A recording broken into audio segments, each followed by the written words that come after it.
Ce qu'il faut savoir, c'est qu'à l'époque, les émanations de ce gaz s'étaient fait sentir jusqu'à Paris et même jusqu'en Angleterre.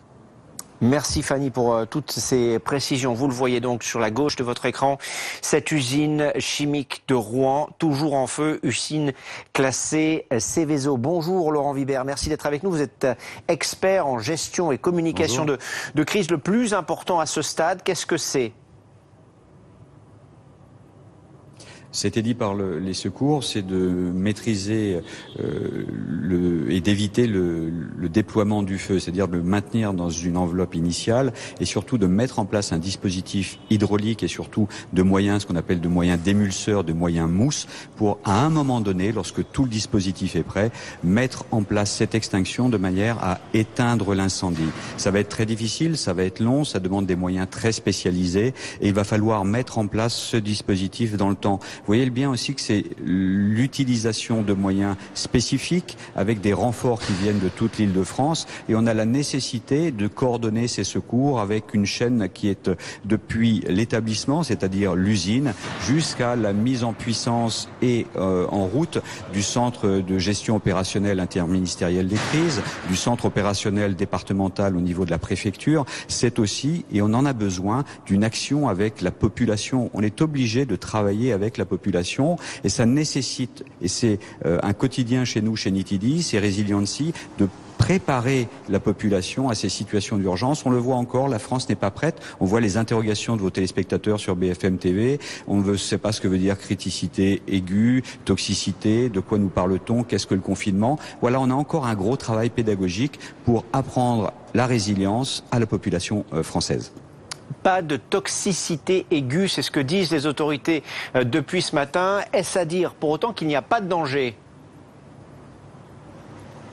Non, il y a toujours un danger. Vous remarquez ce panache de fumée depuis des heures, ça veut dire que vous avez l'équivalent de plusieurs milliers de voitures qui brûleraient. C'est-à-dire qu'on a des gaz, des vapeurs et des fumées qui sont quand même toxiques pour l'environnement. C'est donc aussi lutter contre cette toxicité. Pour l'air, on ne peut plus rien faire. En revanche, il faut faire attention aux eaux d'écoulement, ce qu'on appelle les eaux d'extinction, qui vont à un moment se déverser dans la Seine et dans les sols aux alentours. Donc il va falloir aussi faire un travail de dépollution à un moment donné, faire des prélèvements, accompagner cette gestion de crise parce qu'elle est de forte intensité.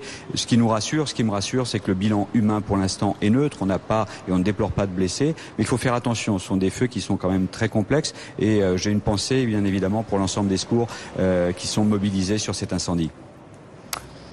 Pollution de l'air, pollution de la terre, pollution des eaux, peut-être, ce sont les risques que vous évoquez. Les risques, ils sont aussi, vous l'avez dit, pour les riverains de cette usine. Quand on voit ce panache de fumée, quand l'on compare ce panache de fumée avec, par exemple, ce qu'il s'est passé à Notre-Dame de Paris il y a quelques semaines, quand on voit les conséquences de ce qu'il s'est passé dans la capitale il y a quelques semaines, faut-il d'ores et déjà s'inquiéter des conséquences de ce feu pour les populations ? Bien sûr qu'il faut s'inquiéter des conséquences de tout incendie. C'est aussi pris en compte par les sapeurs-pompiers.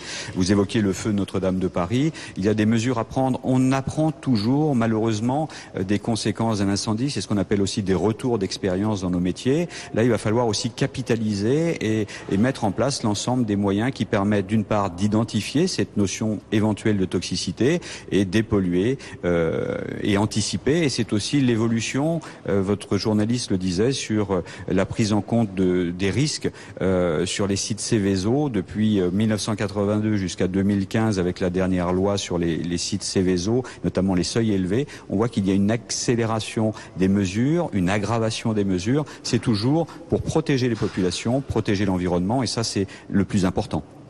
Merci Monsieur Vibert d'avoir répondu à nos questions en direct ce matin. Je le rappelle, pour ceux qui nous écoutent, le CHU de Rouen est en alerte. Une cellule de crise a été ouverte pour se préparer, pour s'organiser. Pas de victimes pour l'instant, donc aucun plan blanc n'est activé, mais le personnel reste en alerte. Pierre Kupferman, cette usine, qu'est-ce que c'est ? Alors, c'est une usine qui fabrique des additifs pour les lubrifiants, pour les huiles qu'on met, par exemple, dans les moteurs de nos automobiles. Elle est très importante parce que, pour vous donner une